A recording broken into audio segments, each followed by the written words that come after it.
So what's harder, selling cars or making content? Oh my That's a pull. Spotter Gun QLD. Leave bike and drive. Yo, what's up, my beautiful people? I just got to Cavallo. Today I'm gonna meet up with Kevin Fox Cars, the man himself, Kevin Fox. Such a nice guy. Keen to catch up with him. As I said before, today we're with Kevin Fox. Hi, Kevin. How's it going? You good? Very, very well. Beautiful weather in Melbourne. Yes, Apparently. typical. It might be sunny later. Could be very typical Melbourne. Bipolar kind of weather always, man. Yes. Yeah, man. So today Kevin is taking me on a ride on a C63 AMG 2019 edition. Sounds good, man. Does. Twin turbo V8. Yeah, man. So Kevin, what got you into cars, bro? As in the industry? Yeah. Yeah, so I started out in a parts department for a high-end motorcycle store. That would have been like 10 years ago. So Yeah. for like high-performance motorcycles, it was like American choppers, Harleys, all that sort of stuff. Yeah. And then from there, I moved to Ducati. So I was actually luxury motorbikes first. So Yep. Ducati and Honda is where I was at. So, yeah. Yeah. And then moved to, finally got my first car gig in Volkswagen in Brisbane. Yeah. And then moved to Audi. I was in Audi for just over 3 years. 3 years in Audi. Yeah, as an RS specialist. Oh, really nice. I got sent to the Bathurst 12 hour to watch that. That was part of the perks of that gig. So Yeah. that was cool. We'll sit right above the Porsche bays. Yeah. Then I took a break just for about a year where I was a finance broker. And then I Yeah. managed a luxury car yard in Brisbane. Yeah. I managed an import car yard for a short period of time as well. Yeah. I did my own thing from home for a good 6 months, and now I'm a senior specialist at Cavallo. That's nice. So during that span, during those years, what car did you fall in love with? Like, Well, I always the first car I fell in love was obviously my first car, which was a 1995 Mitsubishi Lancer Coupe. I feel like that was so many people's first car, Mitsubishi Outlander. Yeah, that's it. It cost me $2,650 that car. So that was my first car. Yeah. While working for Audi, I fell in love with the Audi product. There's lots of training and stuff like that Yeah. happens there. Yeah. But when you get then opened up to a lot of different luxury brands, you realise that certain, Yeah. everyone does their own thing differently, and everything does things very well. And I do particularly like the BMW product as an everyday car. Yeah. Just because I'm a little bit more driver focused, a little bit more performance Yeah. orientated. So like you've worked with Euro companies, yeah? What's your Yes. favorite Euro company? BMW, Audi, or Mercedes? If you're talking Euro, you're talking like Italian as well, or Maybe I'll focus on German. Probably German, yeah, Porsche. Porsche? Yeah. Porsche is your favorite company. yeah. When it comes to Euro, like German cars, Yeah. yeah, it would be Porsche. Is it more of performance or something? But performance, I'll talk about BMW, that's the thing, yeah? Oh, well, I'd say Porsche for performance as well. So like as much like I like BMW's product in terms of the M3s, the M4s, stuff like that. But like with Porsche, like the 911 is obviously a very special car. But even Yeah. like as one of the most ultimate daily SUVs, Yeah. Macan GTS is Yeah. just one of the best driving SUVs you can get. Makes sense. I'll ask you, like, if you're not into cars, what will you be doing right now? I honestly have no idea. Oh, Like I really? say, before I started in, like I said, the warehouse job at the motorcycle shop, Yeah. I was a cadet civil designer, so I was designing roads. Yeah. I did that for 3 years. Yeah. So designing roads, floodways, culverts, all that sort of stuff. Yeah. It was okay, but it wasn't something I really, really enjoyed, and I left and got into cars, and I honestly have no clue what I'd be doing if it wasn't for this, because I really love Cars, man. cars, and I love like helping Yeah. people find their cars, you know? Because I know one thing about car guys, it's all about networking, meeting people who you like you meet beautiful people. Like I met you guys last year and you guys are nice, you know what I mean? So do you have somebody who inspired you to join this or do this? During the industry, Yeah. I've worked for, ever since I got my license, obviously I loved cars. I wasn't actually a very big car person growing up as a kid. Yeah. Never really interested me. Neither also didn't really interest me motorbikes or anything like that as well. Yeah. I got my license. Obviously Yeah. that all changed. Started to really enjoy cars. It's the freedom of it. It's the way they make you feel, how they look, all those things. Yeah. And then I got my motorbike license, and I actually, for a good 5 years, was more of a motorcycle person, to be honest with you. I've had Yeah. 12 different motorcycles, or everything from cruisers to super bikes and all those sorts Makes of things. sense. Yeah. In terms of inspiration in the industry, I've had the opportunity to work for a lot of really good managers. I had a Yeah. great manager at Volkswagen, Yeah. both Shannon and Victor. They were fantastic. Yeah. My manager at Audi, which is Steve McGarry, he was an absolutely fantastic bloke to Fantastic, work yeah. for, and you get Yeah. you get to take little pieces from each of them and build your own way, I guess. Makes sense. So I'll also ask you again, like, what cars do people think are... And of course, my Yeah. current manager, Avi, is fantastic as well. Cheers. So I'll ask you, better say that. I'll ask you, like, what cars do people think are cheap to buy but are very expensive to maintain? You being in this profession for over 10 years, I guess. Yeah, I think that's a hard one because, like, I think people are more wired the other way. I think more people are, they go, oh, this car is an Audi or this car is a Mercedes. It must be really expensive to maintain when it's not. So like, I think it's the other way because there's not too many cars out there that I think people go, oh, that's really cheap, but it's not. Yeah. I think more so like people go, oh, don't buy an Audi or don't buy a Mercedes or don't buy a BMW because it's too expensive to maintain. Can I tell you something? Yeah. When down in Africa, guys will be like, BMW is more of an annoying car because they're always on flatbeds, and I'm like, honestly, why do people have this kind of thoughts? People are all about three-stars like Mercedes and like more of VW and Mercedes. BMW is not selling that much in Africa as compared to Australia and Europe. Yeah. I reckon that, honestly. Guys are into Mercedes AMG, I don't know why. It honestly comes to which brand hit the market first. Yeah. So, for example, Mercedes is very big in Australia and they sell more cars than BMW and more really? cars than Audi. I feel like BMW sells a lot because the amount of G80s in Brisbane, bro. There are a lot of G80s and you'll see them because they stand out because they're beautiful looking cars. Yeah. But if you look at your sales statistics, for a very long time, Mercedes-Benz has sold almost more cars than BMW and Audi combined some years. Like they sell a lot more cars. Yeah. And it comes down to what I believe is it's whichever manufacturer entered the country first. Mercedes-Benz has been here the longest. Yeah. And so it's the more aspirational brand, or it's seen as the more aspirational brand, even though they're on par with BMW and, you know, Audi when it comes to luxury and reliability and all those sorts of things. Makes if you sense. go across to like China, for example, where Audi was the first one to enter the market, you'll see I a lot didn't know more. that, You'll but- see a lot more Audis on the road there than you will. You know what I mean? So it's kind of which brand got there first. True, makes sense. You running your page, Kevin Fox Cars. Yes. Yeah? What inspired you to start car content creation and daily vlogs, man? That thing is beautiful. It melts my heart. Like whenever I see your post, I have just to give a double tap, you know what I mean? Because you're one of my favorite creators, man. I tell you guys, I'm not going to support Matt Armstrong or anything. He's on his own level, but I just like the energy of people who we are growing together, you know, like you, Pat James, you know. Like yesterday I was with Pat James, man, beautiful guy. Yeah. So what inspired you to come up with like your daily vlogs and how are you coping up with that? Is it all about consistency and... Look, I made a promise. Like I started car content maybe like July last year, but I wasn't very consistent with it. Like I was just doing it however I could in terms of like I'd make a video here or there and see how it went and all that sort of stuff. I made a promise to myself this year that I was going to post once a day, every day, to see what can happen. Because I very much, when it comes to luxury cars, just do a U-turn here. Yeah. When you're selling cars, your leads come from two places: either a referral, or they come from car sales or a phone call in. Like that's the two places. And when you're selling very high-end cars like 911s and Ferraris and Lamborghinis, the opportunity to sell those cars to someone that just calls in is very, very small.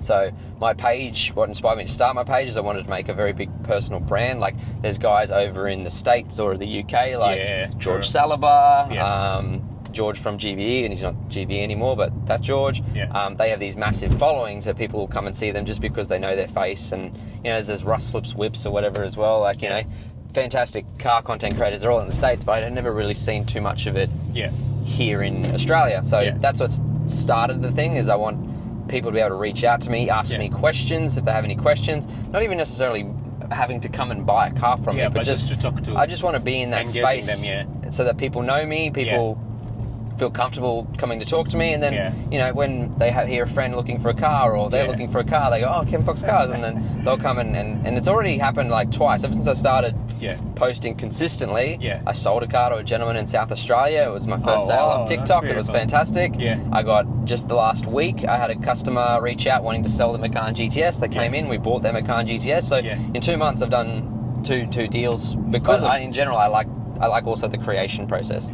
So makes sense. So like for you, like when you're doing the sales and everything, you know, there are clients who can be very rude. How do you deal with these negative thoughts and negative, negative energy? How do you deal with that? Like in sales? Yeah, in sales and when you're doing your content creation, how do you deal with that negative energy? Oh, yeah, look, I had a troll or a person that used to constantly comment on my videos saying that, we're going under and all that sort of stuff. Yeah. You just got to ignore it. Like, you really do. Like, I replied to it a couple of times, and then there's just no winning. If you show them any light of day, they'll just keep going, because that's what kind of fuels them. Yeah. You've just got to stop. You just go, it's just wind and noise of it. And the way that I see it is they commented on your video. Yeah. Now there's another comment on your video. True. There's more, and then someone might comment on that, and then it just goes a bit better that way. So, do you have any video that has gone viral and you like it? Like it made you happy? You look at it and you're like, oh my god! I don't know if you just keep on going back to it. Like, oh my god, I did it, man! It just went viral since you started creating. It just blew up. I don't know if it's called viral or not, but I think it's close to 200,000 views. I think it was. It was the one where Is it that one for Adrian Potelli? It was on. Adrian Potelli, I have a request. Oh, that's actually quite good. I'm just a small content creator, so I don't have a lot of reach. But I'm a massive car enthusiast. I'm in the industry 10 years, and it's embarrassing to say that this is the only Koenigsegg I've ever seen in my life. It has the doors, it has the engine. I need to see the real thing. Yeah, that was a good one, man. Guys, that was so good. I feel like that was one of the best creative thing you came up with. Yeah, popping the bottle, that was so smart. Yeah, I was trying to plug his brand as well. If you're going to ask something from someone, you've got to give him something as well. So I had to crack the bottle the flip side. True. That makes sense. That makes sense. So you've been doing this for the last 10 years. Yes. Yeah. Any challenges you've had on the way or something? Like, of course, you've experienced so many challenges. Of course, to be where you are right now, it's not easy. Well, when I first, like I said, I started out in that warehousing role. Before that, I got made redundant from civil design because we weren't winning as many contracts, and so they asked if I could take leave, and I had just taken leave, and I was obviously young, and I couldn't really just not be paid, so I got made redundant. So I was unemployed for about 4 months, I think, trying to find work, and this is when I was living in Toowoomba, which is an hour and a half inland of Brisbane. During that time, obviously I had a redundancy package, but money was running out quick. I was trying to get literally any job that I could, and it was pretty hard. So I took cash jobs as well. I was digging fence holes, just to keep myself above water. And then I started applying to jobs in Brisbane, and that's when I got asked about this warehousing position. And I literally came down the next day to Brisbane for the interview.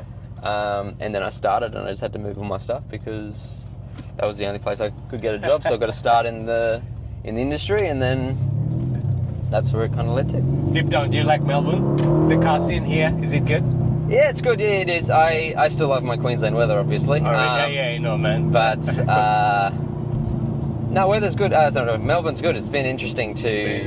It's been interesting to live here. Is the car scene alright? Is it more than Queensland? What do you think? Because in Queensland, I feel like we have so many meets, cars and coffee. Melbourne, it's just hard to find. Yeah, I literally did a video on that. I said, "Where's the Melbourne car scene at?" Because I used to go for you'd meet up at a servo with a bunch of people, and you go from a cruise to Brisbane to the Gold Coast, and then you have a burger at the Gold Coast, then drive back. I haven't found anything like that here, but makes sense. A lot of people commented on that video and were like, "No, it's here." So there's some things around that just seems to be not so much in your face, but everyone's blaming the police. Everyone's blaming. True, man. There's such strict rules down here. Where do you see yourself in the next 5 years? I want a personal brand. I want your personal brand. That's what I mean. I want it to be, it'd be great to have 100,000 followers. You know what I mean? And having people contact me. You can do it. It's all about consistency. Every day. You don't Do you get angered sometimes when you see people don't like your post? Do you care? Me, I don't care because I know my audience is the strangers out there. You know what I mean? I don't know for you. How do you feel if somebody doesn't double tap your post or anything, or you see your post is not? People don't like your post. I don't mind it so much. It's a little bit frustrating, I guess. It's you put effort into this awesome post. You're this is going to be great, and then nothing happens with it. Yeah. Or there'll be another post where you just simply go, you just talk to your face in the camera, and it'll get 10,000 views or 20,000 views. And it's just why does that go off? Not the one I put all the effort into. Yeah, it makes sense. Oh my. That's a pull. Nice. Don't shift. Honestly, C63 M4. C63 M4, Kevin. What do you reckon? It depends. So I would take a C63 Coupe over a BMW M4, but I would take a BMW M3 over them both. I don't like you, Kevin. Sorry.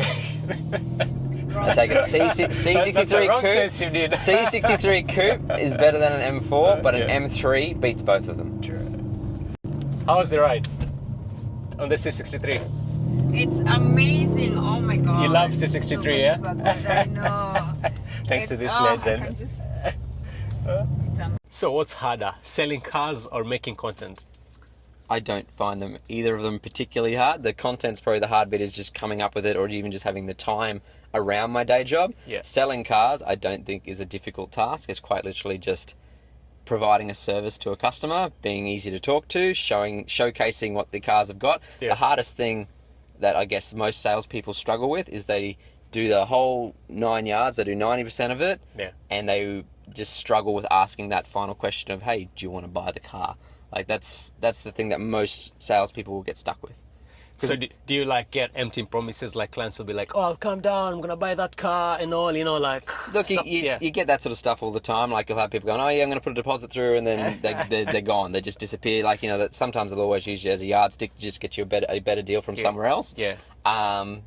But look, that just comes with the territory. So how do you feel about that when somebody gives you empty promises? Do you feel like it's- sometimes overwhelmed? You're like, oh my god. Yeah, This it's is annoying, It you know? does get frustrating because, like, you go to, if you're doing a phone deal, for example, or even if they're on the floor and they've given you a committed offer, because that's what you've got to do. You've got to go, hey, look, if you do this price, we'll put a deposit down, and you take that to the manager, and then you go back out, or you call them back and go, hey, congratulations, that's got approved, Yeah. and then they start rewinding and backstepping and everything. It just makes you look like a bit of a clown to your manager, so it does get frustrating. Yeah.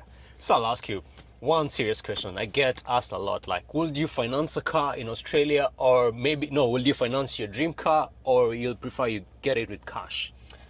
I guess it depends on your specific situation. Because you know the because- reason as to why I'm asking you this is because I've met some guys in Australia that be like, work hard.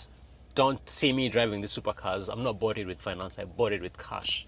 Well, Which sometimes, you know, like, which is true. Because, you know, so many kids out there will be like, oh, I want to buy this Ferrari. And yet they end up financing cars, you know what I mean? Yeah, Which but- is not ideally a nice idea to me. I feel like maybe invest in something first before you get something that you're dreaming to get.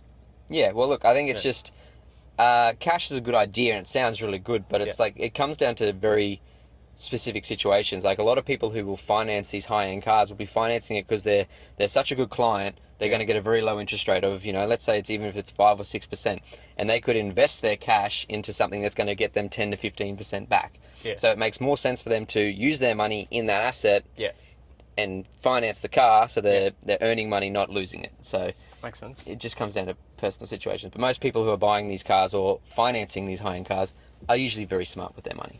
True, man. Ferrari or Lamborghini? Ferrari. Ferrari, you team red, yeah? Yeah. That's good, man. It's funny, before I actually started working here, I had a lot more experience with Lamborghini, Lamborghini, yeah. and I would have probably chosen Lamborghini, but ever since being around these cars and Yeah. driving, actually having the true driving experience of a Ferrari, it's a completely different attitude True, car, right. and it just gives you a very different experience from a Lamborghini. So And which is the most expensive to maintain? I have this question and I always argue with people about this. Lamborghini or Ferrari? To be honest, I'd say Ferrari is expensive to maintain. But anyway, I don't know. To be honest with you, I don't know either. The maintenance costs I'm not too familiar with on the high-end cars. Yeah. I imagine if you're looking at these kind of cars, it's not going to be a big issue for you. Yeah. But they're not cheap to run, obviously. What's the best car you've sold? Well, probably Lamborghini, I think, is the highest end car I've sold. So Yeah. I originally sold an Audi R8 here to a gentleman in Brisbane. He wrapped it matte gold. I'm not sure if you would have seen it on socials. It's pretty cool. Yeah. He then traded that in, or wanted to trade it in, and he went to Lamborghini. Yeah. Didn't quite like what happened there, I guess, and he asked me if I could sell it because we were kind of linked at Audi. Yeah. So I asked my dealer principal. He said, yeah, go for it. So he ended up buying a red Performante from me. He's got quite the car collection in Brisbane these days. Nice. And then I've sold a couple of Lamborghinis for Cavallo as well, and a couple of How 911s. many have you sold already? I've sold 2 Huracans here. Sold 911 at my previous gig. 911 here. So, yeah, Makes sense. So German cars or Japanese cars? Who wins? German. You reckon? German, there's no competition. I feel like Japan is more also, there's competition because of the Nismo, the GTR. I saw your reel the other day, you're complaining about, is GTR a supercar? I'm just trying to stir up some controversy. I on the know, internet. like, because you've never seen a supercar with Ford, you know, like, with the back seats already. Look, I think it's a It's supercar killer. I think the Yeah. Nissan GTR. I got huge respect for the Nissan GTR. It's a lovely car, and their build process is incredible. Whether in like a heat-controlled room when they're piecing the engine and the gearbox together, like it's quite a process. Yeah. But in terms of just everyday performance and luxury, I don't think the Japanese have quite the market that Germans do. Like you've got M3, C63, Audi RS6. Like you don't have any competition really. Like you've got the Lexus product, but I don't think it shares the same emotion as those German competitors. Because let me ask you, if you happen to travel to Japan to see the car scene, will you appreciate that? I have been to Japan. You've I been to didn't get Japan. to see a huge car scene. I did get to see quite a lot of very nice cars. Yeah. I was actually very surprised. I went to South Korea. Oh, yeah? The car scene in South Korea is insane. quite nuts. I've never seen so many Maybachs in my life. That's a luxury cars. That's big money. That's big There's money. a lot of money in South Korea. Yeah, man. Like, what advice would you give somebody who wants to come into sales or wants to start car content creation or anything behind cars? The content creation is just start. You're going to have a lot of people saying negative things, and you're just going to have to see through that. The hardest thing is you just got to start. You know that your videos are going to be cringy as hell at the start, and you're going to hate watching them back. True. But eventually they just get better. It gets easier, and you just jump in. Something that used to take you half an hour to film will take you now 5 minutes because you'll just jump in front of a camera. Yeah. In terms of car sales, Yeah. literally the best thing you can do. Like in Queensland, you need a sales license. If you want to go apply for that really? and get that sorted, that's do new, that something I first. knew, yeah. So you're ahead of everyone else who hasn't got it. Yeah. But just get any position you can in a dealership. Parts, mechanic, whatever it is. Can I tell you something funny? Yeah. Back in my country, Kenya, you don't need a license for this. You don't need a license down in Victoria. Queensland's really? the only one you need a license for, a sales license. You got to renew it every year or 3 years or whatever it is. Nice, yeah. But yeah, so if you're in Queensland, Yeah. go out and get that sales license. It'll put you above the pack of people who haven't got it. Yeah. But just get a position in a dealership. Parts, mechanic, admin, whatever it is. Once you've got your foot in the door and the management see the kind of person you are and they think that you're personable, that's the biggest thing. True. It's more about who you know and what you know in this industry. So in the last 10 years, just look down the past 10 years, did you see yourself being who you are right now, Kevin Fox? Guys, No, Kevin Fox. No, it's pretty crazy. Like I said, 10 years ago I was in a parts department, or it was even in Toowoomba. Yeah. Um, And Toowoomba is a regional town in Queensland, guys. They say regional towns. It's still pretty big, okay? Yeah, It's not like I know everyone. Yeah. When I moved to Brisbane for the first time, everyone's like, oh, do you know this person? It's like, no, there's 200,000 people in Toowoomba. Yeah. But no, I never, in my wildest dreams, thought I'd be, surrounded by Ferraris and having the opportunity to drive Ferraris and Yeah. Lamborghinis and Porsches and being around these cars and just, it's pretty sense. crazy. True, man. Would you love to travel to Africa one day, bro? Yeah, I actually had a trip booked last year, but we cancelled it because we moved here instead. Because I really want to do a safari. I want to do a safari. The best place to do safari is Kenya. Yeah, Trust me, you're going to see the big five. The Serengeti. That's what I want That's to in go. Tanzania. Yeah. But you better move to Kenya, man. Like, like you have to come to Kenya and see the car scene there. Somebody asked me, what's the car scene like in Kenya? And I was like, it's big, yeah? It was like, do you guys have roads? I was so angered. Do you guys have roads? It's like when Americans ask if we Yeah. take kangaroos to school. Yeah. I was so angered at this guy. I was like, can a GTR rock there? I'm like, there's so many GTRs in Kenya, honestly. Like, JDM is a big deal, So it's good, man. Maybe one day plan your safari. Come to Kenya, man. That's it. Guys, you better see Kevin Fox channel, man. Just give him a follow. Follow his socials. Do you have YouTube? No, you don't have YouTube. Yeah, I do. I just haven't posted any long form content. Yeah. I've just got YouTube Shorts at the His moment. Instagram is insane, man. This guy is such a lovely gentleman. You remember in my last video, I said you are one of my favorite car content creators, like the way you push yourself. Yeah. So for you, who's your mentor? Who inspires you? Like, who pushes you? Who makes you like to go beyond the limit? Like I said on the drive, Yeah. like seeing those big creators over in the States, like, Russ Flip Whips, Yeah. George Salabar, Yeah. but also, I watch Pat from... Apart from Australia, Yeah, he's correct, one of your best. He's fantastic. I yeah. watch his content. Yeah. Even Jerry Sells. Jerry Sells. I've watched his content for quite some time. Yeah. He's fantastic. I messaged him asking some advice, and he shot me some advice. So it was great that he reached out to me as well. So True, makes sense. But Kevin, what's one car you'll never You've never thought of buying? I'd never own again. Yeah. One car I'll never own again. I bought a Jeep Wrangler when I was living in Bundaberg doing my civil design. Yeah. That car was nothing but problems. The roof leaked, so if it rained, I'd have a foot of water through the car because it's soft top. Used to violently jump out of first gear. It was a manual. Yeah. And it used to use oil like no tomorrow. So I will never own a So Jeep. Jeep is I not will never own a recommended. Jeep. No. I think I've heard this from so many guys that be like, Jeep is one of the worst brands. I don't know why, but I feel like it's nice for 4x4 or something. It's no. Just there's so many. But get a Toyota. Oh really? Oh, what's up? Oh yeah, that's a nice. Get a thing. Land Cruiser. Yeah, 79 series or something, but that's more of an Aussie spec. Yeah. Yeah. Kevin, I'm really grateful for today. Honestly, it's been a wonderful experience. Nice vlogging with you. At least I've known some things I didn't know. Yeah. Really appreciate. It's been an absolute pleasure. Thank you for having me. No worries, guys. Always remember to subscribe, like, and share our content. Check out our Kevin Fox Cars to follow his amazing content every day on his daily vlogs.